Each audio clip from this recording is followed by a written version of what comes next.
You know, it's kind of hard to believe that this year will mark the 20th anniversary of 9/11. In one sense, it seems as if it happened yesterday, but at the same time, it seems like it happened way far back in history. I do have very vivid memories of some of the things that happened on that day. Good Morning Cincinnati actually was operating out of a studio that was on Fountain Square, right there at corner 5th and Walnut. And we were just about ready to finish our time in the studio that morning and head back up to Mount Auburn, to the studios here, when CBS broke in with a special report. And I remember it showed the one tower with smoke coming out of the side, and Bryant Gumbel, who was one of the anchors on CBS This Morning at the time, explaining that a plane had hit the tower. And I remember thinking, oh, what an unfortunate accident. That's a terrible thing that happened. Then about 20 minutes later, as we were watching this, another plane hits the second tower, and it's just something just struck me in the gut. I didn't know what to think, but I knew that was no longer an accident, that somebody had done this intentionally. But it was so hard for my brain to wrap around the idea about somebody doing that. Yeah. We had monitors out on Fountain Square, and as I recall, they didn't have audio on them. But people were gathered around those monitors on Fountain Square with no audio explaining to them what was going on, just watching the images, and I think all sensing that something different was going on. This was just not a terrible accident in New York. This was something different. And the crowd kept getting bigger and bigger around watching something they couldn't even hear, but they knew something was wrong. So do you think they had any understanding of what was happening at that point yet? I think that was the real issue, is that your brain immediately goes to, why would somebody do that? And it's hard to reconcile what you see with your eyes, that somebody has flown 2 airplanes into the Twin Towers, with why would someone do that? And it was just hard to accept and to understand what was going on for quite a little while, until you start getting the reports of what happened in Pennsylvania and at the Pentagon. So I was not at Local 12, but I was on television doing a live morning show, doing, in fact, a cooking segment with a local chef. Oh, so you were on air in the moment that it happened? Yes. Okay. And our producer, Dan Ramito, came in our ear, and he said, there's a fire at the World Trade Center. We're taking live video. We had a clean feed. There was no network commentary on it. All we knew was the World Trade Center was on fire, the first tower. Yeah. So the folks came in, moved the cooking set out of the way. We went over to the news desk, and we're providing the commentary as much as we could, because we really didn't know what was happening. Like you're just thinking, oh, something horrible has happened, but you're not really sure what. We knew that there was a fire, then we understood that it was a plane, and we're thinking, what a horrible accident. And we are live on the air talking about this as we see the second plane come into the second tower. And it took your breath away.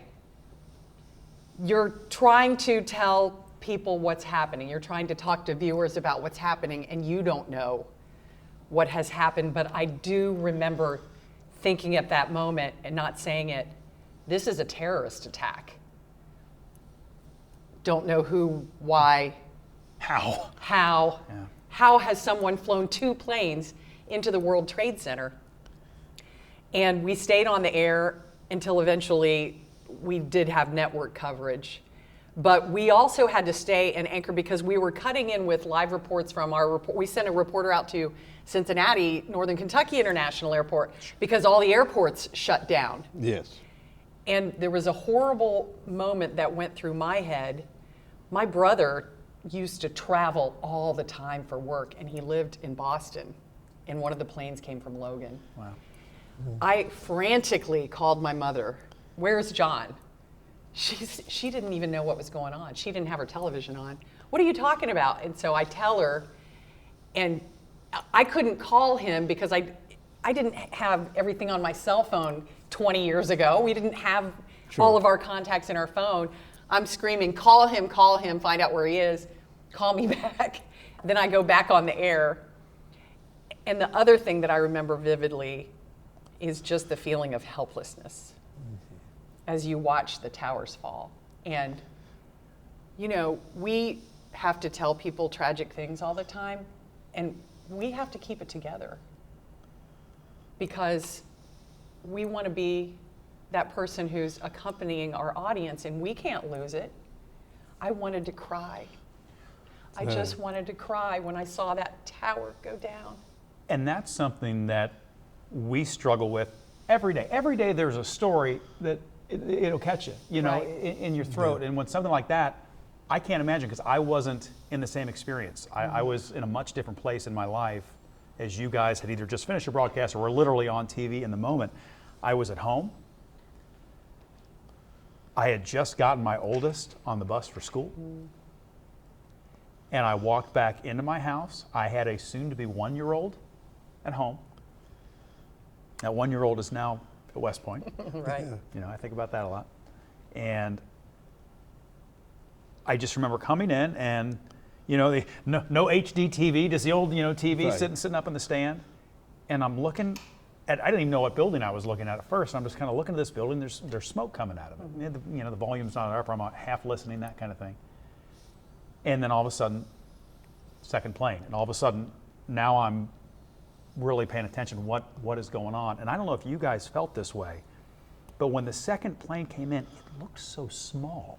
Mm-hmm. It looked so small to me compared to the buildings. I had no inclination that it was a passenger jet Yes. that had just hit one of those buildings. I had no feel for that. It was easy to have the perception that this was some small pilot who made a mistake. Yes. Mistake. Yes. Right. And Yeah. I see that happen, and now I'm fully focused on what's going on around me. And I think I need to get my people here with me. I need to go get my daughter. I don't know what I thought. I thought I need to get her home, and I need to make sure, you know, mom's okay, and I got to check in on mom. I don't know what I thought was going to happen, but suddenly I just felt the need to have everyone I cared about as close to me as I could get them. Sure. And I can remember, I was in law school at the time, and I can remember calling my constitutional law professor, and I said, I'm not going to be at class. And he said, well, we're going to try to have class. I said, I can't be there. I need to be here. I need to be with my family. I can't be there. And like everyone else, I just remember watching these images keep flashing across, and everybody's got questions. And I can remember, and I don't know if in studios there were rumors. Everybody thought, well, GE Aviation's here, and oh my gosh, will something happen here? And could people be, you know, targeting us and those kinds of things? I can remember everybody's kind of, you know, jabbering about those kinds of things. And so you're scared, and you just wanted your family close. That's all I wanted, was to have my family close by.